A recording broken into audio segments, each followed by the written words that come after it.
Zia Basin, a young and enthusiastic science teacher from New York City, is going to share her stories and teaching experience at AUP school.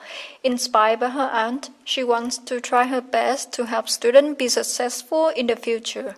So one of my aunts was a teacher and then a principal. She was big on education and she was kind of strict. Sometimes I try to do that and then so I push sometimes, and I can tell on students' faces like that they don't like that I'm pushing them, but I just remembered that what the results are when you push kids, whether they like it or not.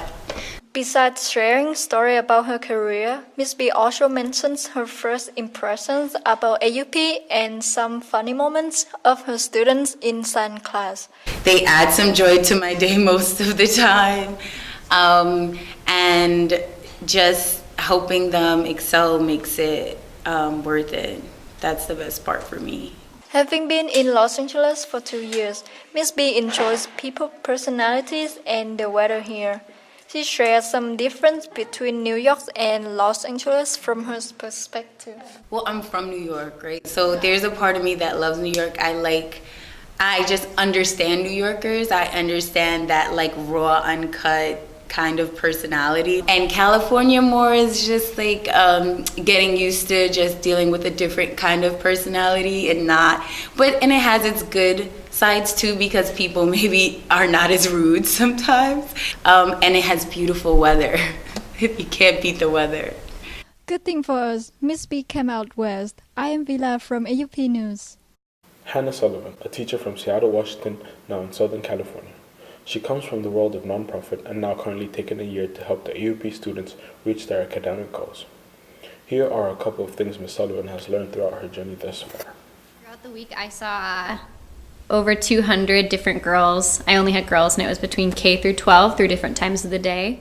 And it was a lot more hectic, and we had a lot going on. And so it really taught a lot of good classroom management. The times where I haven't believed in myself very well, and when I told myself I wasn't doing a good job, perpetuated me doing a worse job. And the times when I've been able to say, like, this wasn't very good, but this was really good, made moving forward a lot better. Ms. Sullivan, a now USC accepted student, is planning to head back to college and achieve her master's in social work. A big part of her life is progress, and this is what she has to say about progress in her English 400 class at AUP. I think it's been cool, the conversations that we've been able to have, where you can see like really clearly that like the reading and the activities are connecting to like empathy. And so even conversations we've had in our class that like don't necessarily connect, like we spent a whole day when Zia disagreed with like the quote on the board. She grew up in Seattle. Lucky for her, she's down in LA. This has been Nyari for AUP News. Stress is a fact of life for people of all ages. Most high school students feel pressure and stress when it comes to schoolwork, getting high GPA, dealing with parents, and homework load. With my parents, they can sometimes make things a bit worse by like asking me to do chores, but I really can't. Pressure, I get a lot of that at home and in school. According to the National Sleep Foundation, there is a link between stress levels and poor sleep. The foundation reports teens need at least 8 hours of sleep to function at peak performance, yet only about 15% of teens get an adequate amount.